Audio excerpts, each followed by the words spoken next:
First of all, I just want to say thank you to everybody for being here. I really appreciate my colleague, Senator Dave Sires, for joining me in a bipartisan way on an issue that affects every Iowan, no matter how you vote or if you vote. Here's the problem that we're here to confront today: corruption. For too long, unlimited contributions and dark money have warped our politics. After the disastrous Citizens United ruling 16 years ago today, the floodgates opened and it became easier for corporate interests and anonymous groups to spend unlimited amounts to influence our elections, often without voters even knowing who is behind it. The consequence is simple. When special interests dominate the agenda, it is everyday Iowans who pay the price. People who can write the biggest checks or hide the biggest checks get the biggest say.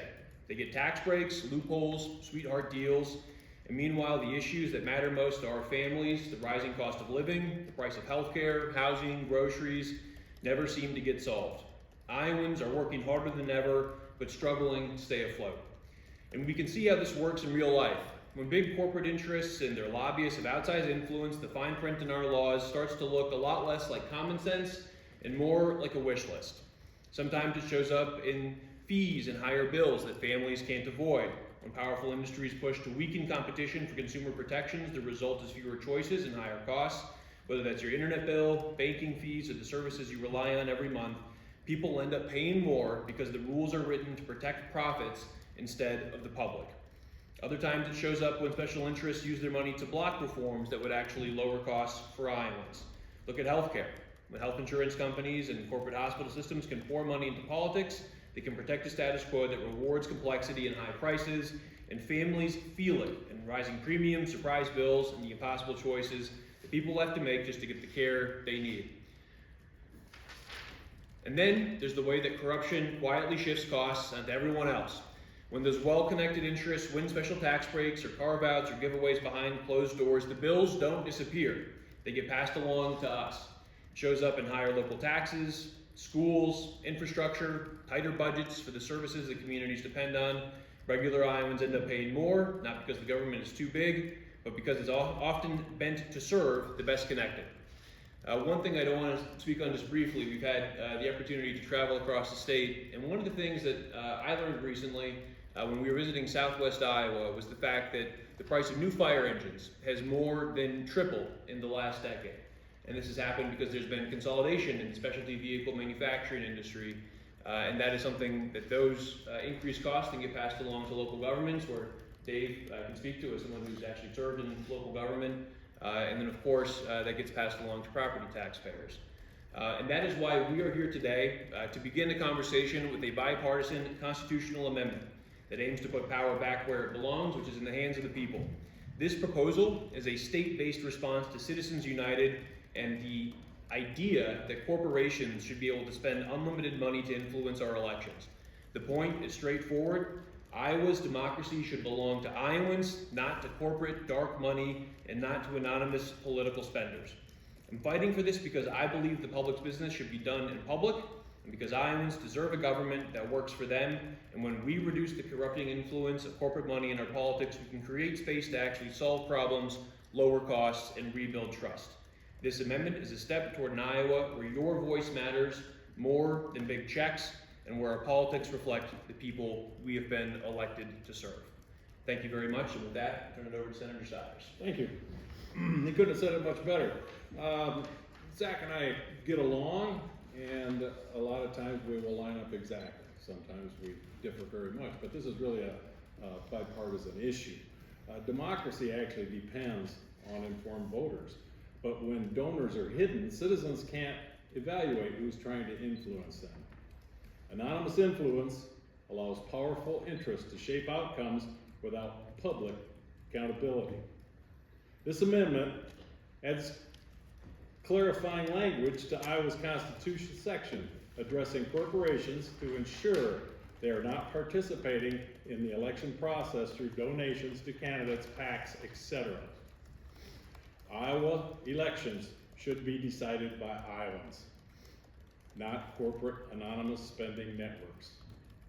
The issue isn't just spending money, it's spending money in secret. If you want influence in an election, the public deserves to know who you are. Transparency is a small price to pay for democratic legitimacy. This is a bipartisan issue, not just in Iowa, but across the country. Polling consistently shows that a majority of Americans in both parties want dark money out of politics. As with all amendments, this would need to pass 2 consecutive General Assemblies before being placed on the ballot and ultimately decided by Iowa voters. It's a lengthy process, but it needs to start somewhere. And I could turn it back to Zach. All right, with that, we're happy to take some questions. Is this in place in any other state, and if so, has it passed constitutional muster? It's a great question, Kay. This language is not an exact copy of language from Montana, but is based on similar effort out there. It has not yet been adopted, and I will tell you, we certainly understand that there will be challenges to this, and I think that both Senator Sires and I would want to ensure that we were able to pass constitutional muster. But I think that the amendment, and this is not a long amendment, it is very clear. It says that the people do not intend and have never intended the power and privileges of corporations to include participation in election activity, ballot issue activity, or financial donations to political candidates or political committees. I think that's pretty straightforward, and there's no doubt in my mind that would pass constitutional muster here in our state. Have you, either of you, spoken with the chair of the relevant committee? Do you think this will get us a subcommittee hearing? Look, Stephen, we're here today to start the process. We got a lot of work in front of us, no doubt about it. That's very true, but this is a common sense issue and a conservative idea.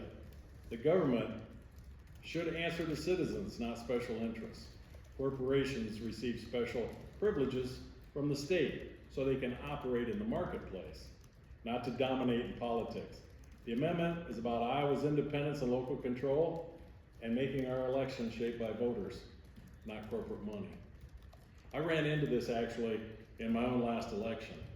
I had a PAC, and it was actually called, I believe it was Des Moines Businessmen, and they threw in 120,000. I don't have my figures right with me, but I thought, who are they? I'm over in District 38, and yet they put this money in, called themselves the Des Moines Businessmen. So is that lined up? I spent my own money with donations from, not PACs, I took from the Farmers Farm Bureau Association. They endorsed me. I also took money from the Manufactured Housing Association, and here's why. When they came to me and asked if they could give me money, I said, that's the business I grew up in. I said, I fight for both sides of manufactured housing. I want it to be affordable, but I want it to be a great place to live. So I said, if I'm gonna take from anybody, I will take from manufactured housing, because that's exactly what I grew up. I think we can still have affordable housing, but the problem has happened is the government has gotten into the mix, and it's actually pushed me. After we've been in business since 1963, I was finally done. It wasn't the people that I provided affordable housing to, it was the government who was always trying to regulate when they didn't know. As a matter of fact, Zach and I got out, we were both on the front steps of the Senate, and somebody was speaking that neither of us could stand. So when we stood out there together, that's when we talked about manufactured housing. And as I talked about it, he said he could see my side. So those are the only 2 PACs I took from. Otherwise I spent my own money and got in here. But when somebody else hides behind a PAC, and whether that money comes into a majority fund to either party and then gets doled out later, that's not fair to the citizens that vote. That's not fair at all. The one thing that we truly need as well, and you guys might think I'm just bragging you up, but we need, and he's heard me say it before, we need honest media. So this bill is absolutely nonpartisan. Zach came to me, he said, hey, would you help me? I said, you know what, let me look at it. I said, by golly, I will. Because this is something that we all should do. If I want to make one additional point on that, which is, as I'm sure many of the folks who are here know, individuals in Iowa are allowed to donate to political action committees that operate in our state. Currently, corporations are not allowed to donate directly to political action committees or to individual candidates. The challenge is that there are these secondary entities that corporations can contribute to, and then you often see a little bit of this shell game of those dollars moving around. And I think what we're trying to get to at the heart of this amendment is to align Iowa code with the actual, and which would obviously be into the Constitution, with the intention of lawmakers and policymakers to prevent corporate interference in our elections. There are some PACs that give money to dozens of legislators from both sides. I'm thinking of the Build the Bankers PAC. I mean, would this affect PACs like that that represent an industry or a trade group? Great question, Laura. Again, so in those situations, those PACs are funded through individual contributions to that entity, even though they obviously work in those industries. And so that is a distinction that I would be making here. But what you do see are corporations spending money, again, into these secondary entities that then are engaging in electoral activity, which I don't think was the intent of the law that is currently on the books here in Iowa, and this would clarify in the Constitution that that is not allowed. Why does this need to be done through the Constitution rather than as state law? Yeah, it's a great question, Stephen. As Kay kind of alluded to, I think in her first question, we are getting into questions around, the kind of core of our democracy, right? And so from my perspective, when you go in here with this language, we're talking specifically about, as Dave mentioned a moment ago, the fact that the state is what vests corporations with some of their ability to operate in the state. I think you got to go straight to where that authority comes from, which is our Constitution, and so that's where the change needs to be made. And just to be clear, this would be for state candidates only. Correct. Yeah, well, this would affect the ability of corporations in Iowa to donate to political entities, but those entities can spend, at different levels of the ballot, say federal and local. Forgive me if this was in the press release and I missed it. So would it ban that kind of contribution, or would it just require transparency? This would prohibit it. Okay. And part of that is because currently, you can, and this is what currently is happening, is you get these, shell entities that are registered to a PO box, and this is exactly what Dave was saying, there's no actual name attached to what's happening. And this would basically just say, enough, it is time to stop the corruption, it is time to stop this funneling of money into entities being spent against people when you don't know where it's coming from. That's not what democracy is about. No, it's absolutely about transparency. It's who's financing what candidate, I think he was a comedian when he said, I think politicians should be like NASCAR and have their corporations on their backs. And I love that. And it's true. It really is true. As I look around, I've been here, this is my second year, I can see that here and there. So if somebody doesn't like this bill, it's only somebody that would be taking money from big PACs and doesn't want to disclose where their money came from. I've always been proud of where my money comes from my donors within my district. So. Anyone else? So if I'm a candidate for some statewide office, could I still accept PAC money from a PAC based outside of the state of Iowa? Yeah, good question, Kay. So what we're talking about here is corporations that are formed in the state of Iowa and their ability to spend those dollars on political activity. So this is, we're really trying to focus on corporations here in the state of Iowa because that is what we have jurisdiction over here in the General Assembly. As great as it would be, look, I'll say this too. This isn't included in this legislation, and maybe it's a future conversation. There are other state governments that have taken the step of having formal resolutions encouraging Congress to overturn Citizens United at the federal level.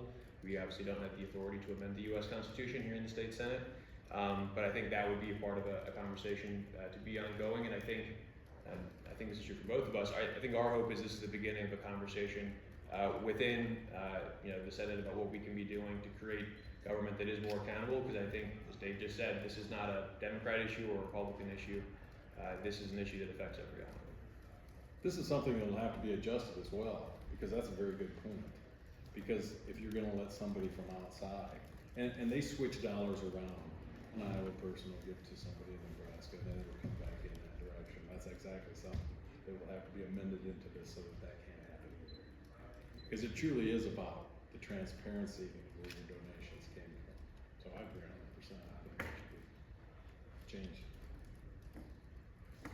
Could you clarify a bit on the current Iowa law surrounding regulations that you said is being used to funnel through secondary entities right now? Yeah, great question, Rob. So part of what happened with the Citizens United decision was it massively expanded the ability of entities that had not been allowed to spend kind of directly in some of these other political campaigns.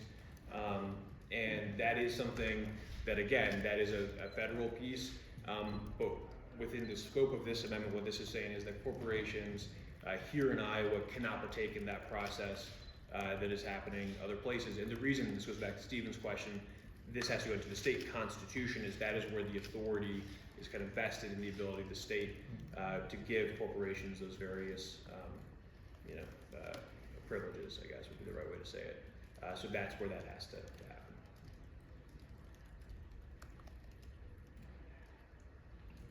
All right, thanks everybody. Yeah, thank you very much, everyone.